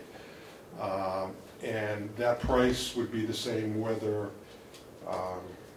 you said, okay, we're going to go to another, one of my competitors, okay? That price would be the same for whether we sold it directly to you or to somebody else. So you could use that as a means to block another supplier from... It's not going to really do me, do us any good. Whatever. Someday you're going to have to buy one of their tanks. Well, Maybe. We're in the business to sell gas, okay? That's how I make my living, or that's how everyone that works in the Easton family, makes their living. Is we want to sell product. I don't want to sell tanks, okay? But it's like everything else. If we were to lose the volume, okay, then my responsibility is to go out and try to make up that volume someplace else. Not necessarily go after another competitor, but it's an asset that we're getting a return on by selling that much gas on a yearly basis. So I need to take that amount of money and reinvest it someplace else. So again, I can get a return on our investment. Let me ask you a question that I didn't ask the other gentleman. Was suppose we went with another company and they brought in their tank and put it next to yours. Any problem with that? They could hook up into our piping because we own our piping. Oh yeah, I mean, so you can do. Yours could set there, and we could put another one right next to it, and just fill that one. We would take our tank out if you change companies. Yep. Yeah. I would be foolish. If I have a $7,000 investment sitting there, I'm not getting any return because I'm not selling any gas. Okay. Then I need to take that out. Now it's going to cost me quite a bit of money to take it out. Right. Okay. Yeah. $3,000 to $4,000 between ripping, disconnecting the piping, and a crane. We're talking about a couple of days worth of work and some heavy equipment, as you can imagine. But I mean, it's so it probably wouldn't make sense even for the other company to do that. I mean, unless he wanted to put in a slew of 1,000-gallon tanks to make up what the single tank does. Right. But it'd be almost, it wouldn't be very practical from their perspective. One of the things that makes it cost-effective for Easton and the county is because of your volume. Okay, we deliver transport gas. You put smaller tanks in there, and then you've got to have, a regular, what we call a bobtail, deliver the gas, and that's not cost-effective for any of us. When you say the tank is worth, say, $72,000, right now you're charging us propane plus so much cents a gallon because it's figured into our price. Okay, now are you using that cents per gallon to depreciate the cost of that? Is that 72 fixed? What are you doing with that? The money you're charging us for the tank, if you're not decreasing the value of the tank as we're in effect paying for it over these years? serves a couple of purposes. First of all, that tank cost, if I were to go out and buy a brand new 30,000 gallon tank today and deliver it someplace, it'd be $90-some odd thousand, depending upon what the freight was. Right. So it'd be $90,000 to $100,000 for a brand new tank. Okay. Well, I've got to amortize that value, like you say. Okay, and that's going to be amortized over whatever we figure for that amortization rate, whether it be 10, 20, or 30 years because of the capital asset that we have. What do you give it, a 30-year life? Less than that, 20. 20-year life? But then we add into the fact that there is a cost for us to maintain that tank. Okay. For instance, when next time we paint this tank, we'll sandblast it, okay, and paint it, ballpark $7,000. Okay, that's what it'll cost us. Okay, but we don't send you a bill for $6,000 or $7,000. That's what that number in general. I mean, it's a weighted matrix based on gallons. Okay, but it's so I look at the amortization of the tank plus, for instance, that painting. If we have to degas the tank to change a valve, one of those appurtenances I spoke of, or relief valve, okay, that cost us money, okay. Now, it wasn't this last time, but it was the time before that. Time flies by. I don't know, maybe 8 or 10 years ago, that we probably spent 15 or 20,000, okay, bringing updates to the facility. Again, that's all part of that capital expenditure. So. Well, for Will, it's great that that you own the tank and you maintain the tank. It makes life easy for him. But if we own the tank, now we could get competitive price bidding on that. So how can we be assured you're giving us the best bang for the buck when we go and buy propane from you? You could be 30 cents higher than somebody else and we wouldn't know it, right? How do we do that?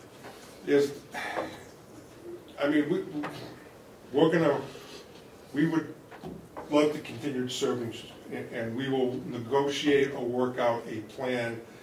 It's got to be a win-win for both parties. Yep. Okay. Years and years ago, we used to benchmark a lot of customers' pricing off of what we call the Selkirk posting. Yep. Okay. And the reason we did away with that is we buy, first of all, Selkirk is the end of the pipeline that comes up from Texas. And the reason we did away with that is, less and less gas was being supplied to the New England states off that pipeline, okay? And the reason, so that the pricing back in the 70s and 80s tended to be a lot more stable. In other words, whether it be a Selkirk source or a rail terminal source or an import terminal source, they were all relatively the same. So it didn't make any difference back in the 80s and 90s whether I was getting gas out of C3 in Newington, our own rail facility in Rochester, or the pipeline. My cost was relatively the same. That doesn't exist anymore.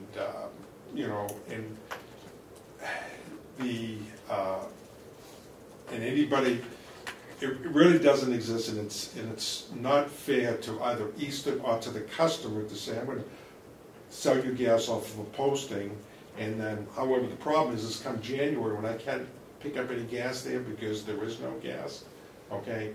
Now I'm going to take it from another source that's 25 cents more.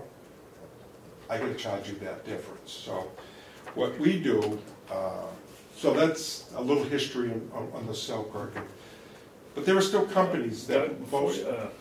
Dennis, yes. Before you go away from Selkirk, I was a fairly new representative in those days, and that you were doing with Selkirk, and we were looking at the contract and whatever it was, 25 cents over the Selkirk price, or whatever it was. Right. Yeah.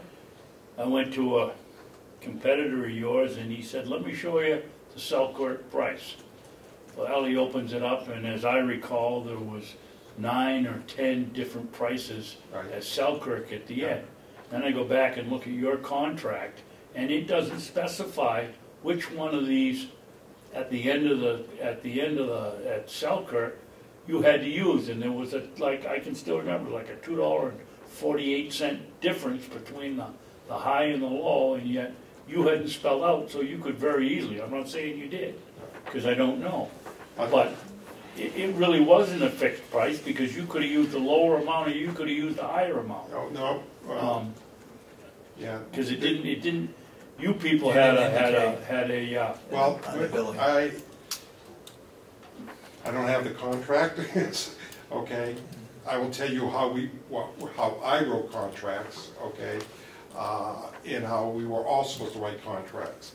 And the language would have said the average Selkirk posting at the beginning / of each month. And you're exactly right, Dave. That BPN newsletter, which it's a publication you're going to buy and so forth if you want to see the postings. They'll have postings at the major hubs: Bellevue, Oneika, Hattiesburg, Pennsylvania, Selkirk, New York. And the major marketers or suppliers that sell product up had that posting. And they could be anywhere from 10 to 15, you know, could be Amoco, could be Shell, you know, Enterprise, you know, most of the big players. Mm-hmm. And they would have, and there was a huge, you're right, there was a huge spread between what some of them were selling gas off that pipe to their customers. What we would do, and at the bottom there was an average. and you were using the average and then. And that's the reason, you know, we never picked and chose. It was just that bottom line, which was the average. And that's the posting we used. But again, But you were also a player on that pipeline. Your name was in there as one of the owners of the pipeline, as I recall. Well, we did not sell product. We never listed ourselves on the pipeline as far as wholesaling gas directly to other marketers on that pipeline. We still are a shipper on the pipeline. Easton has the rights to buy product in Bellevue, Texas, and we can ship barrels up the pipeline and then pick it up anywhere. Okay. So we're still a shipper on the pipeline, okay? We do very little of that today, and mainly because of logistics reason. We just can't get enough gas off that pipeline, okay? We still have the right, we still buy some of it. And, you know, this is what I'm ultimately going to come to. You know, I'm going to be upfront with you and tell you how, that's one of the reasons I don't want to benchmark off the pipeline. Mm-hmm. You know, if we had to pick a benchmark, then I probably would pick Bellevue, Texas, because that's how a lot of gas is bought and sold off of that posting. Now, of course, there's a bigger number added to that because that's down in Bellevue, Texas. So, what's changed? I would like to, if you have time, I want to just explain to you the logistics of what the dynamics have changed over the past, really, 08, 09 maybe. Easton was a very unique company in the fact that we own the largest storage in the north, in private storage in the Northeast, and that's our rail terminal in North Rochester. We have 900,000 gallons of storage there, right off of 16. Okay. We were a shipper on the pipeline. But we also had, okay, the luxury of 2 import terminals on the East Coast. Providence, Rhode Island, okay, which was owned by Duke, and, oh, it's owned by Enterprise, excuse me. And Newington, New Hampshire, that's the C3 terminal. They're import terminals. And for years, okay. Excuse me, are you C3? No. What are they, just the owners of the storage down there in Newington? C3 only sells to a handful of companies. Okay. But they lease you space in their tanks, is that how they work it? Either contractual volumes based on we'll buy so much of each ship coming out, okay? Okay. You know, and you know, so you don't necessarily own, you're not necessarily leasing X amount of gallons of storage all the time as you're buying X amount of percentage of each ship that's coming in. Okay. Okay. In theory, I mean, you could, you know, probably make the you know, the story that that's it. But what's happened, or what happened several years ago, and sorry if I'm repeating myself and you've heard of this, but the gas that we used to import into both Providence and C3 was, they used to sell gas overseas cheaper than we sold it in our own country for. Okay, and that's why the economics made sense to ship it, you know, because that's expensive, you know, with a tanker over to the East Coast. Well, about 8 years ago, when Brent crude and WTI separated from each other, and you know, European pricing just started getting way out of whack, so did the propane prices, because the world market started consuming more and more propane all the time. You know, whether it be third world countries, whether it was Europe, you know, Japan, China, you know, and it was right around the same time as, you remember when crude shot up one year to like $150 a barrel, and everybody thought that, you know, this was the end, you know, that, and within a year, crude shot down to $35 a barrel. Well, of course, we're probably in the same position right now. So that became an imbalance. So basically what's happened is the import terminals used to sell, I'm going to say 8 years ago, between the two import terminals, over 500 million gallons of gas, which was a lot of gas coming into New England. Okay, last year contracts, they ended up bringing in spot gas because it was so expensive. I mean, it was so cold last winter. But they only contracted for less than 30 million gallons, both of the terminals, because the price was too high. And like I said, there's only a handful of us that bought that product. Okay, a couple of the big majors. Okay, and you know, ourselves and a couple of other larger suppliers. You know, and we pay a premium for that. You know, but that's having gas in storage, what we just talked about. Because the Northeast now, all of that 500 million is now being brought in by rail. So every time there's a rail disruption, there's no gas.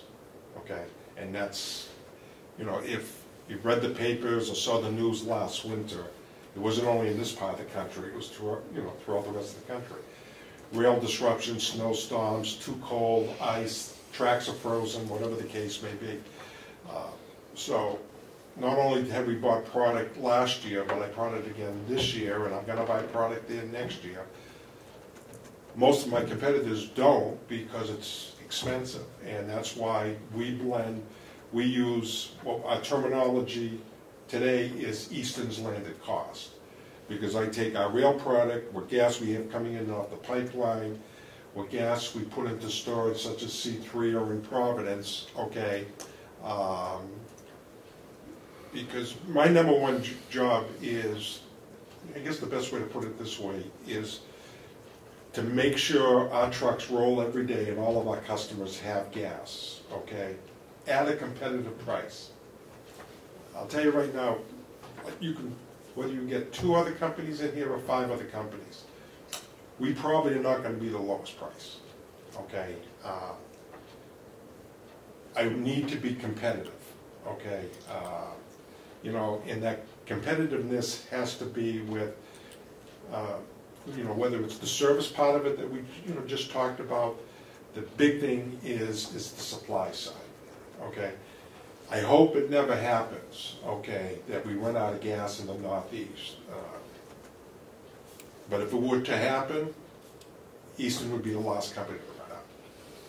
You know. Okay, when you say you're competitive, but you're not the lowest, can you give me a cents per gallon? Well, I don't know. What would you guess? I mean, just a ballpark. Yeah. What do you think, to make sure we have gas, you're not going to be the lowest, so. Could be 5 to 10 cents. How much? 5 to 10 5 cents. to 10, okay, good. Now, you know, I don't, you know, I don't know, because, like, this is a very difficult day for me to be here, okay? Because crude's down to, no, I mean, the point is 48? from a business perspective, okay, especially in the energy world, going into winter, historically, what happens? Prices go up. This is not what's happening. yeah, I know. We had millions of gallons in inventory in the summertime. That was a lot more expensive than it is today, okay? And this takes a long time to keep flushing through, you know. So our product cost has been coming down, but, you know, it's... But before you change anything, Yeah. the price of crude's gonna go back up again, so nobody's gonna know any different. So, you know, I want, because all these questions are good, and, you know, we're not gonna hide anything. I'm not gonna hide anything. Last year, according to the numbers I printed out, about 180,000 gallons, okay? It's not bad, I told him 176. Well, That's good. Dave, it's 176, 913, so. Okay. So I guess we used the same spreadsheet. Yeah.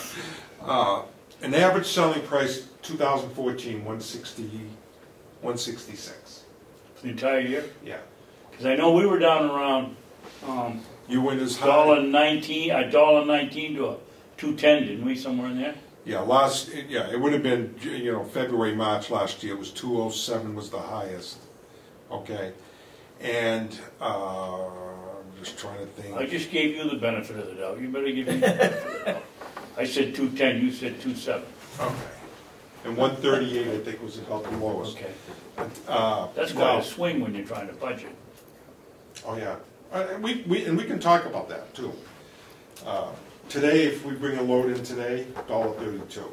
This is what I'm telling you, know, it's because of, you know, this weighted pricing is just has been coming down. Let me ask you, Dennis, everybody says that propane follows, but there's a delay. So like, if gasoline went down 20% in the last month, how long do we have to wait before propane comes down 10, 15, 20%? What's the differential between the drop in price on gasoline versus propane? There's a delay, but what is that, 2 months, 3 months?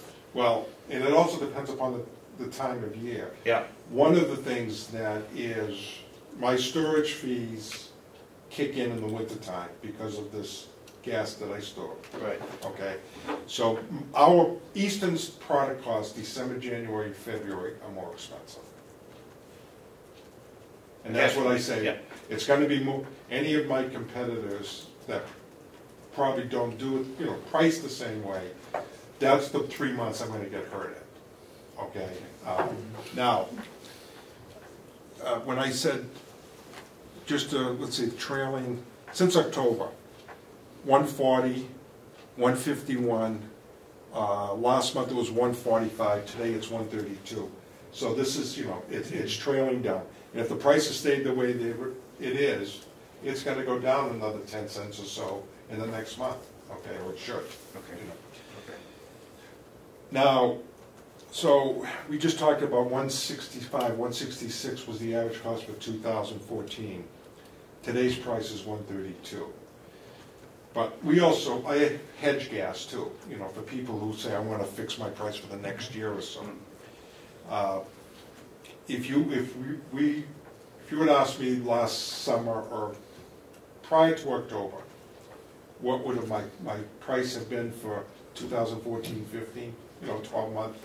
And generally most people go from October through September. It would have been 161. That was the average price that I would have sold gas for from May to September last year. Okay. And then it all went down here.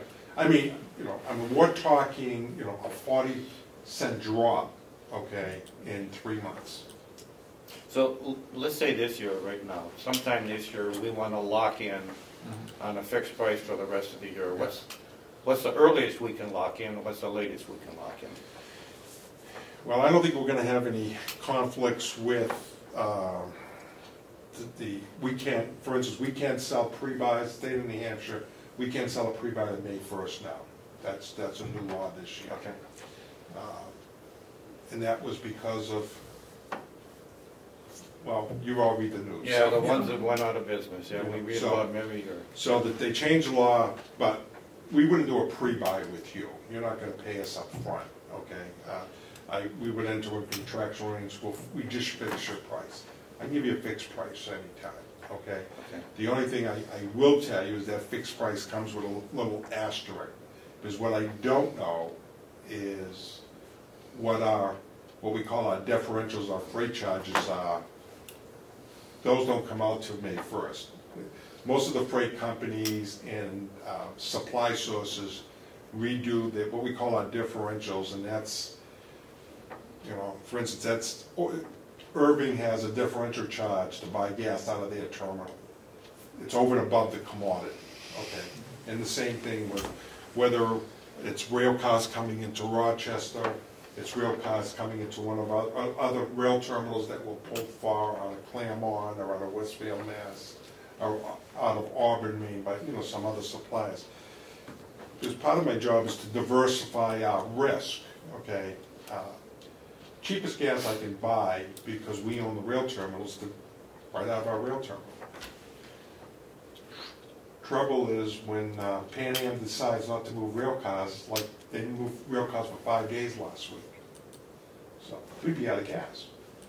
So we diversify, manage that risk by going to different rail connections and backhauling the gas to our, you know, to our customers. And like I said, you know, the C3 thing. So if we did if you fixed your price, let's say now, you'd be around 110 to 120 for next winter. On the pellets. Won't be buying pellets at that price. That's why we got these two here. He takes care of the propane, he takes care of the pellets. Pellets, yeah. You know, and we have some, you know, I mean, this is something you're not going to decide today, and I wouldn't be too concerned with it. I mean, unless something geopolitical happened, okay? I don't see a huge movement, you know. It's pure luck when people hit the bottom of the market, you know, and you know, I can count on one finger maybe how many times in my lifetime, and I've been doing this for 40 years, so you don't. I mean, you know, we watch the market, and you know, we'll buy some gas for Easton, okay, during this period, you know, but it's not. I'm not going to buy it on the lowest day. You know, we're going to wait to see where it settles, okay, and if once there's a movement start up, say, and then, but we're not going to roll the, you know, we're not going to throw it all in either. We're just going to buy a piece because we don't know what the future's going to bring. I said here last year, there was no way these, you know, I have envisioned this happening with pricing because all the cards on the table was it wasn't going to happen this way, but it did. This is off the subject just a little bit, but I was going through Amesbury last week when we had that real cold week, and there's a natural gas substation down there. There's a bunch of propane trucks in where do they add natural gas, I mean propane and natural gas when it gets cold? Why would they be? Were you on 495 in Amesbury? Yeah. That's our plant. Okay. That's a propane. There's 2 white tanks. Yeah. That's Easton. That's a satellite plant for us. That's only propane. There's no natural gas there. Got it. I thought there was natural gas there too. That's just propane. Yeah. Okay. We're near that utility, but it's not. Okay. I think it's on the opposite side of the highway. Okay. Got it. Used to be Essex County Yeah. Gas or something. Yeah. Okay. Okay. But the 2 white tanks, if you're driving in a northbound lane on the right side, you can see them from the. It's right near that snow where they do Tube slide. Yeah. Yeah. Okay. Right after that is that's one of our that's 230s. It's a satellite plant for us. Can I ask a question of the board, David? Go ahead.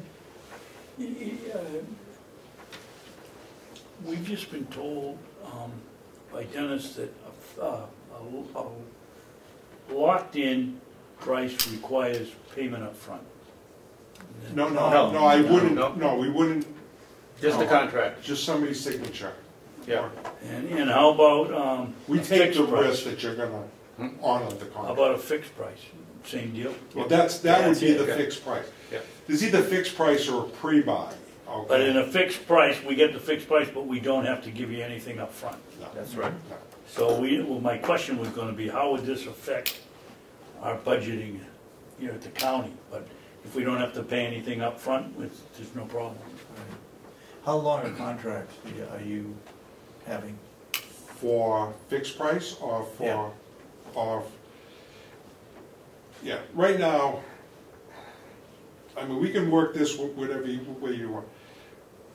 We don't have a term contract. The one we have now expires, okay? In March. In March. Yep. We didn't have one prior to that. I mean, we did way back when, but after we write generally a 3 or a 5 year agreement with somebody, okay, it just automatically renews year after year unless somebody says something to the different, you know. Because a long-term contract with us doesn't do much good, especially, first of all, I can't fix a price or a spread over, you know, let's say a benchmark too long, because I don't know what the future's gonna hold. I don't know what these rail rates are gonna be, and, you know, the freight rates are gonna be and so forth. So we just assume, you know, just keep on going until there is a reason. But if you're buying the propane on a futures contract, you could lock it in for a longer period, right? I can go out longer. What I can lock in, and this is why you got to be careful when you talk to somebody. There's two ways of buying futures contracts, whether it's oil or propane or anything like that. You can go right to a supplier and say, I want to buy 100,000 gallons at your rail terminal in Auburn, Maine. Okay. And I'm going to pick up that gas October, November, December, January, February, let's say. They're going to give me a price, okay? They probably won't go out more than a year because they might go out 18 months. Got it. Okay? Because they don't know what their costs are going to be for rail transportation. They don't know what diesel's going to be, so forth and so on. So if they build too much in there, I'm going to notice and say, that's too expensive, I'm not going to buy it. Normally what I do, you know, what Easton does, and I've gone away from buying wet barrels like that. I just go out and I buy the commodity on paper, okay? In other words, it's a financial transaction between Eastern and a third party saying, we're going to buy X amount of gallons, this is the quantity each month, okay? And it's all paper. This way I can buy, then I know what my financial cost is going to be, and then I apply to that, to the gas that I'm actually going to buy at a current market price. Give you a quick example, if I'm confusing anybody. I confuse myself at times. Bought a lot of gas, hedged a lot of gas, you know, the hedging part of it, okay. For customers, you know, that either did pre-buys or fixed pricing and so forth. Last year, well, I paid 40 cents more for that gas than what I can buy gas for right now. Okay, but that customer is paying that 40 cents, all right, more than what the market is today, because they want to fix their price. Yeah. You know, fixing and pre-buying. It doesn't work both ways. Yeah. It's, well, right, you can't, I mean, you can buy insurance for downside protection, but, so they agreed to $2, okay, but now I can buy it for $1.60, okay. What I do when I fix that price is I secure my margin, you know. If I'm going to make 10 cents, then I make 10 cents, all right, because they're paying a premium. I'm buying, even though I owe the swap guy 40 cents, I'm buying my gas 40 cents cheaper. So I break even. In other words, I'm going to be kept whole. I'm making the same amount of money. The speculative deal was with the customer who decided they wanted to fix their price and do a pre-buy. And the same thing with the county. You know, if it's if you had fixed your price this winter, you'd be losing money right now. Yeah. Okay. You can't always look at it that way. Some people want to know what their budget is. I have a hotel chain that we sell a lot of gas to. They fix their price 2 years out every year. I mean, you know, they keep on rolling it forward 2 years. They wanna know what they can sell that hotel room for next winter. You know? It helps us in budgeting. I mean, sometimes you win, sometimes you lose. If you're steady with it, generally speaking, you know. Like me. But of any year, if you guys, if you decide that you wanna do it, this might not be a bad year. Only, your downside is a lot less. I mean,